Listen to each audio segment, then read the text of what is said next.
Hello everyone, today let us see the implementation of queues using linked lists.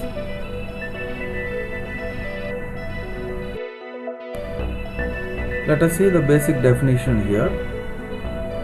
Queue is a linear data structure. It is used to perform two operations. One is insertion, we call it as enqueue operation, and another one is deletion.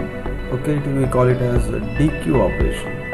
And enqueue, insertion can be done from front end, and deletion can be done from the rear end.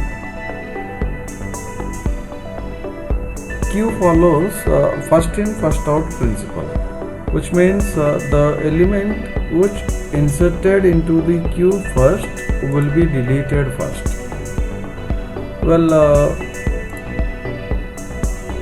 there are two operations as I said, okay, enqueue and dequeue. Enqueue means insertion, dequeue means deletion. Enqueue will be done from the rear end, dequeue will be done from the front end.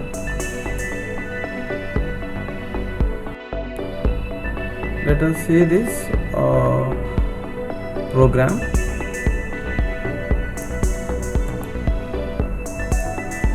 Here you are seeing the node structure. Okay, the node structure consists of two members, data, pointer, next, and we have to declare both front and rear as pointers. Now this program is to display the queue after inserting number of elements into the queue. Okay, we will discuss this display later. First of all, let us see the enqueue and dequeue operations here.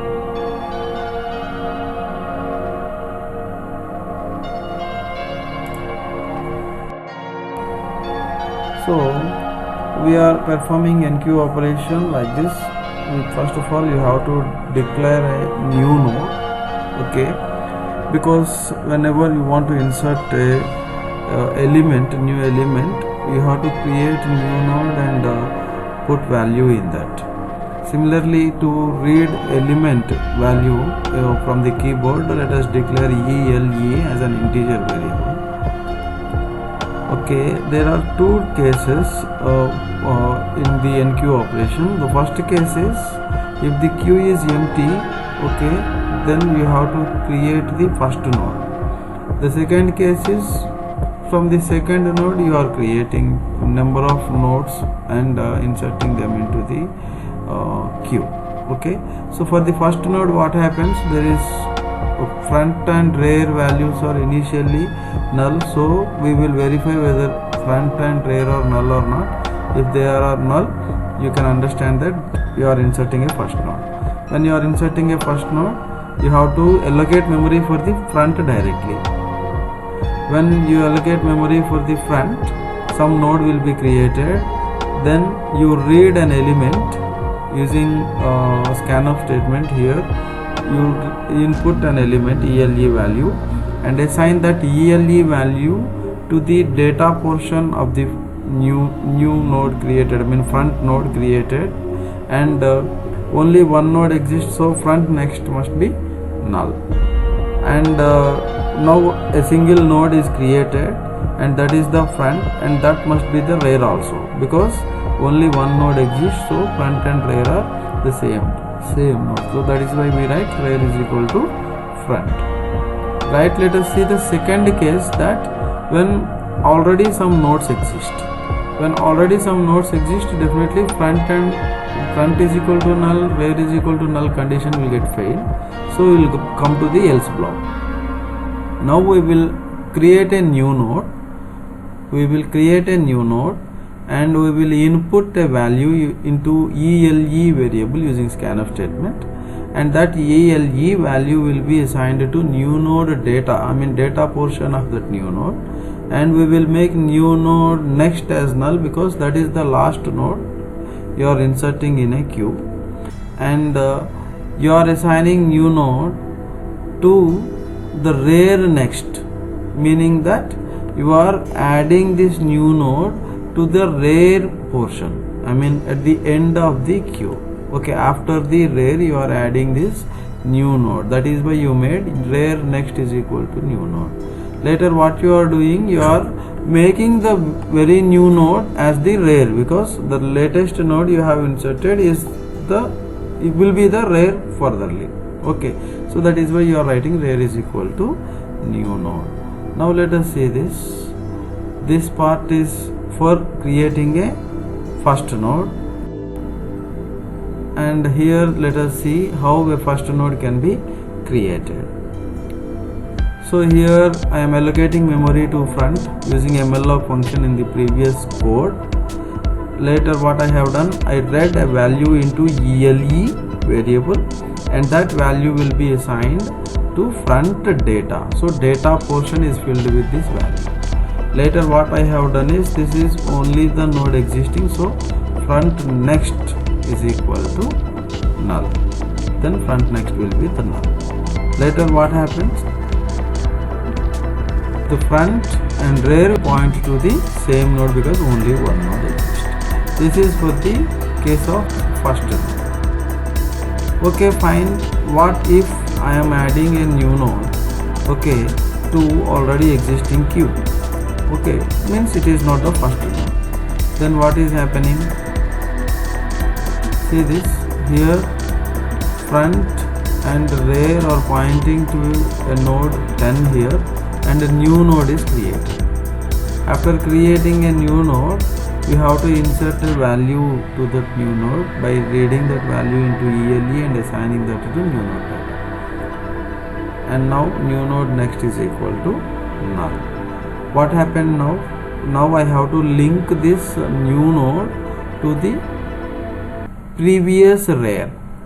So I am writing rear next is equal to new node.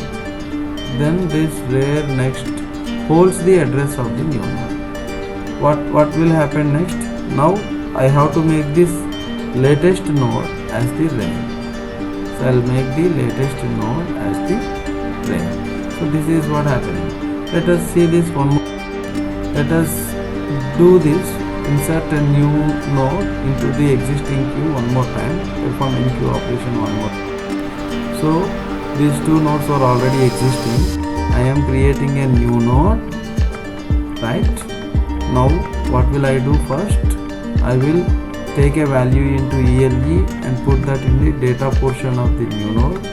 Now I will establish a link between the rear and the new node by writing rear next is equal, I'll put null as well. Later I will write rear next is equal to new node, so that rear next holds the address of the new node. Now rear will point to the latest node. So this is what happened. So this is how enqueue operation is being happened when you are inserting a new node into already existing queue. Right, let us see the dequeue operation now. So dequeue operation will be performed only when there are some elements in the queue. If queue is empty, we cannot perform dequeue operation, deletion.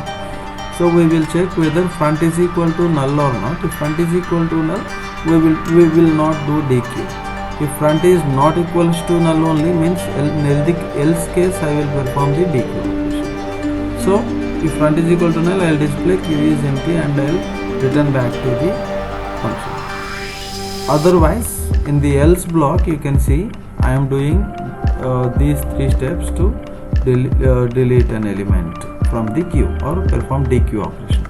So I am putting this front into a variable temporary pointer temp.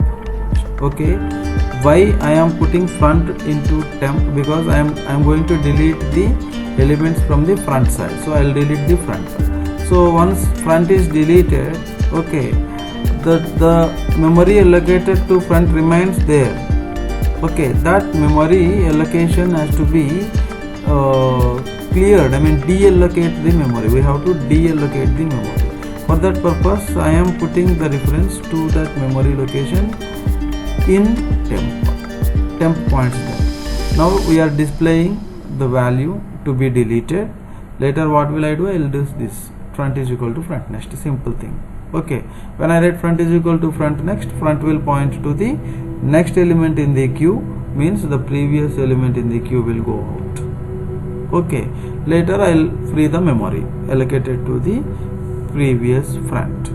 If you want to see that, you can see this how this particular code will execute.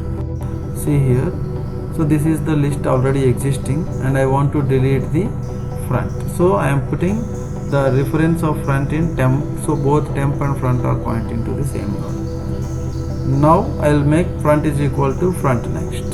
So what is the list now? From front to rear, so 10 is not in the queue. Front to rear, from 20 the list 20 and 30 are in the queue and 10 is not in the queue. And furtherly what I want to do is I want to deallocate memory which is given for the previous front. So this part has to be deleted.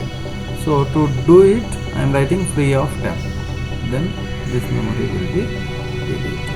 So this is how dequeue operation takes place in the queues. Hope you can understand it. If you have any queries, you can mark a comment in the comment section. If your query was not resolved, you can mark me a mail to tuk.nani21@gmail.com. Okay, and to follow the latest video immediately, please subscribe to this and click on bell button so that you can get immediate notification whenever I upload a new video. Thanks for listening.